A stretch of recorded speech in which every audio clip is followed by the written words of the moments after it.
first began their love story, I think it was 10 years ago, in the musical Rack of Ages. So the stage was set up so beautifully. He was back in his costume, and then she was also wearing a similar dress to what she wore in the show. Aww. So it was just so cute and an emotional moment for sure. She posted on her Instagram just this morning, back to where we first met, the exact spot where it all started. It has always been a yes and will forever choose you.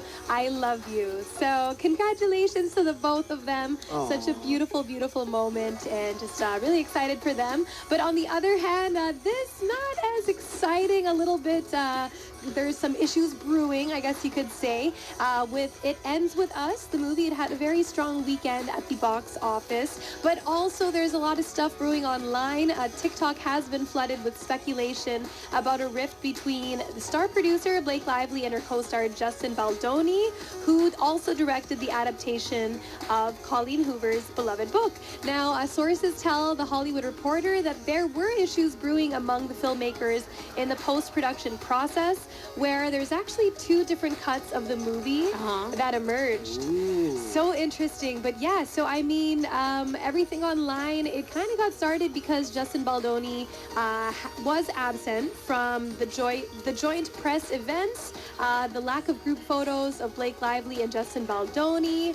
Also, I mean, it's very telling on Instagram when someone's not following someone. So of course, people have dug up that Colleen Hoover and Blake Lively are not following Justin Baldoni on Instagram. Now, also in addition to this, in a recent interview with Entertainment Tonight, when asked if Justin Baldoni would be coming back to direct a sequel to the film, he gave the response, I think there are better people for that one. I think Blake Lively is ready to direct. That's what I think. So, question mark. What does this mean? Yeah, so... And like nobody from the cast. Nobody's following him anymore. And nobody took photos with him. Nobody They had took 2 photos with separate premieres apparently. And the girl who played Blake Lively's best friend in the movie, she was also asked during an interview, how do you feel about your co-star also being your director? And she pretty much ignored the question and just she answered parang in a way na she really didn't talk about Parang Justin. she answered without answering. Yeah. I saw that. But apparently the thing is, Justin is still following all of them. So parang it's one way. It's not like he unfollowed everyone, but everyone unfollowed him. And it's not like they never followed him. Like they used to follow him, and then at some point just started unfollowing him.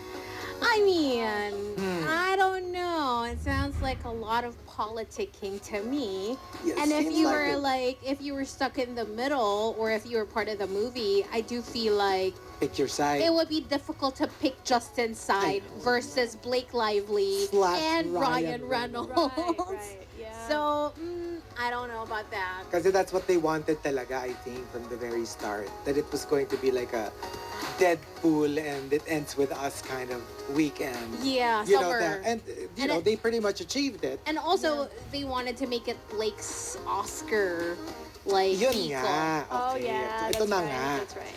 Ito na nga, Mars. So ito na nga. So parang yun yung gusto niya gawing so allegedly, ito yung gusto niya gawing vehicle for Blake Lively. But then people were saying this is not exactly an Oscar vehicle. I mean, to begin with. I mean, with all due respect, parang hindi siya yung the typical kind of movie that would be Oscar bait. Usually it would be like a biopic or some heavy drama. This is more like a popcorn, kind of movie. So, Which is not originally what Justin wanted for the film. And in the way that he's been promoting it, because he's been promoting it as a movie that will raise awareness for domestic violence, domestic abuse. But then like the way that the others are promoting it, parang it's not the same way. Yeah. Yeah. True, true. Also, I didn't get to mention earlier, but in case you guys didn't know, Ryan Reynolds also was very hands-on in writing the rooftop scene. And apparently that was a really big moment. I haven't seen the film, but apparently it was a really big moment in the film. So I guess also contributing to hopefully helping Blake Lively with that Oscar. So Kasi ang hirap din eh. Kasi like if you're the director, on paper, dapat your word is law. You know, you're the director. But then when you have an actor who's also the producer, na technically mas mataas pa sila The than the power director. struggle, honey. You know what I mean? Yeah. So ang hirap, parang as a director, how do you move with one hand tied behind your back? And every single step, merong magmimeron na, maybe we should do it this way. Ang hirap, kasi you have a vision eh. And it's so hard when somebody's breathing down your neck every step of the way. Hindi ka maka-creative control. So, I can imagine. But then at the same time, if Blake is the producer, oh, she's got the purse strings. Yeah. That's tough. that's true. That's true. Oh well. That's going to be tricky. Let's see what happens in the days to come. Noon, hindi pa kasi siya nagsasalita. But now, with the whole, I think Blake is ready to do. That is a loaded statement. Alam mo, very, very, very that, yung very, di ikaw na lang kaya. Exactly. Ang dami mong ano di ikaw na mag-direct. Kaya na niya yan. Very that. Kung sa Tagalog lang yun, kaya na niya yan. Oh my gosh. But yeah, so that is all for Monster News for the hour.